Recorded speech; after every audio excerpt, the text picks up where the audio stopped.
So first thing, I took all of my images and I converted them to CMYK.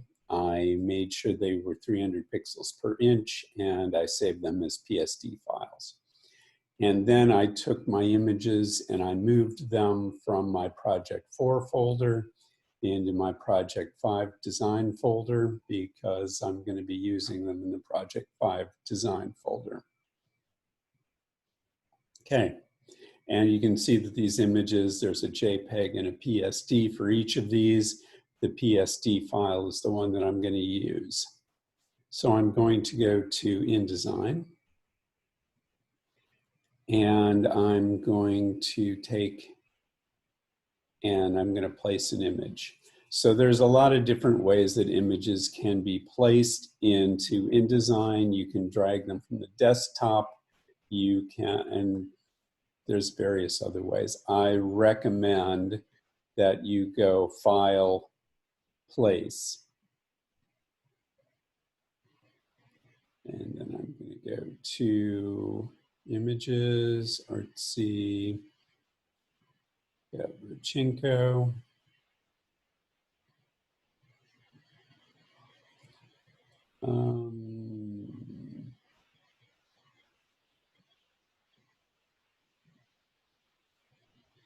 I'm going to pick this photo. I'm going to make sure I have the PSD selected. I'm going to click Open. Since I've converted this to 300 pixels per inch, if I just click on it, the image will come in at the size it can actually be used. Clearly, this image isn't very big, so I probably wouldn't want to use this one. However, for the purposes of this demonstration, I'm going to stick with this. So I click, it comes in actual size. If it comes in way too large, then what I can do instead, you'll notice that when I place the image, it comes in as an icon, and I can actually take and click and drag it like this. And then it'll size however I want it to. Okay? So once I have the image here, and I'm going to do this, we want to try to use these columns as a way of sizing images. I could size the image like that by clicking and dragging. If I want to change the size from there, I hold my Command and my Shift key down, or probably on the PC it's Control and Shift. And I can drag the handle here, and the image will resize. If I hold Command and Shift and I click and I wait a moment, you can actually see it as you resize it. And we want to stay proportional with these images. If I take my finger off the Shift key, you'll see that I can make this all kinds of different sizes, but that is not how the artwork was intended to be used.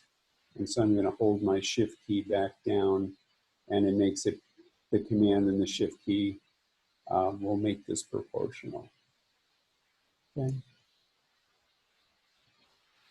If I want to crop this image, I use the black arrow. You'll notice that this is a blue box around your image. I can click and crop my image. And you may not want to use your whole image. Maybe that was something that would be more worthwhile for what you're trying to explain, in which case you just want to indicate that it's a that it's a cropped version of the image and not the full image. I can hit Command Z and it takes me back. There is also a feature under Object, Fitting. There are a lot of different options here under Fitting, but I can fit frame to content and it takes the frame back out from the cropped version. Okay.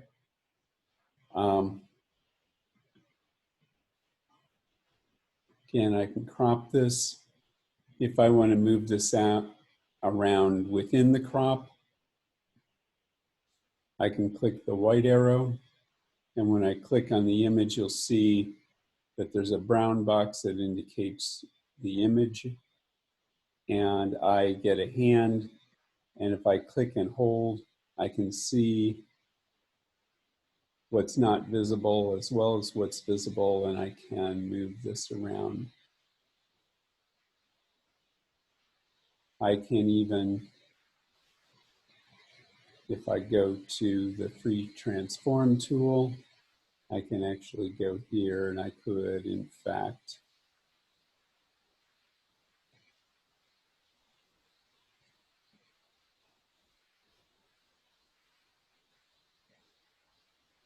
rotate the image against the frame. And Z. I can also go to the black arrow. And notice that what I did was I clicked off of the image with the black arrow, and then I can click back on the image. And I can, in fact, do something like that. For the most part, I prefer you didn't do that and that you try to stick with working with the grid and aligning things to the grid like that. And then you can add additional images. If you go to add an additional image, you don't want to have this image selected because as soon as you click, if I go File, Place, when it's selected,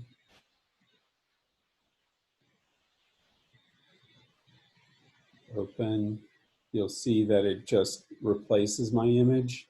And I can hit Command Z and it will go back. And then it also gives me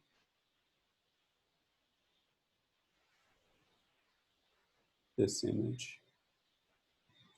One thing else I'm going to mention,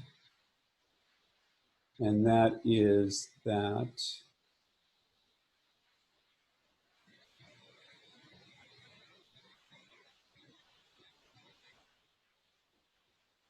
images actually have a direction. And this image and this image both have a direction to the right, and so are going to tend to look better on the left side. If I took and moved these over here and over here,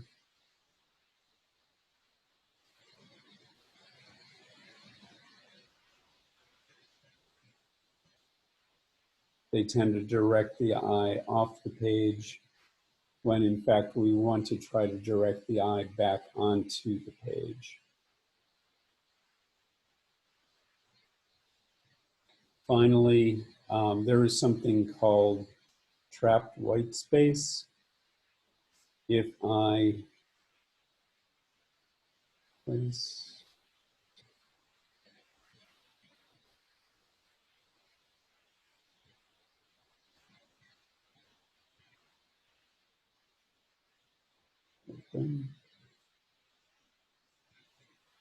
if say I design something that looks like this,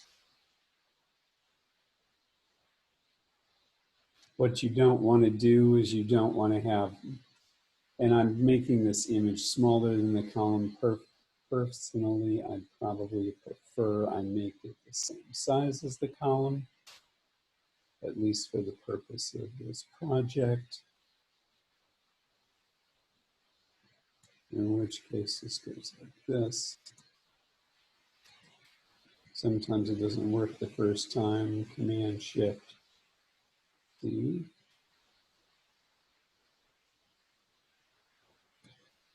Move that down.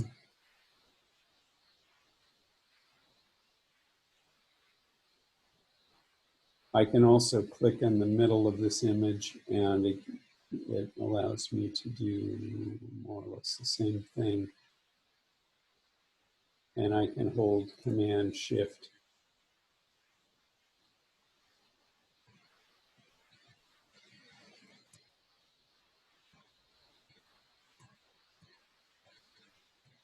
Rearrange that. Okay. So that might be one way to design this spread. Again, I would probably prefer to, I've got to click off of these images, click back on them, and then I hold Shift and they'll just automatically move over. This moves over there. Now the image is actually going in. If I wanted this to be smaller, there's something called trapped white space. What I wouldn't want to do is put this image like this, because then there's this sort of trapped white area and your eye will tend to go to that trapped white area, while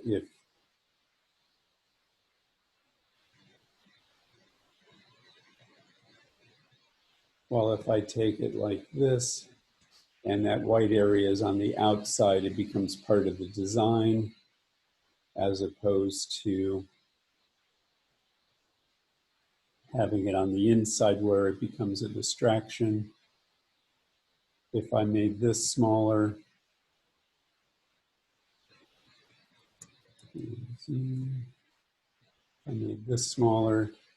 I don't want to leave the space in here. I want to take this image and move it like that, and then I could have the extra white area on the outside as opposed to on the inside.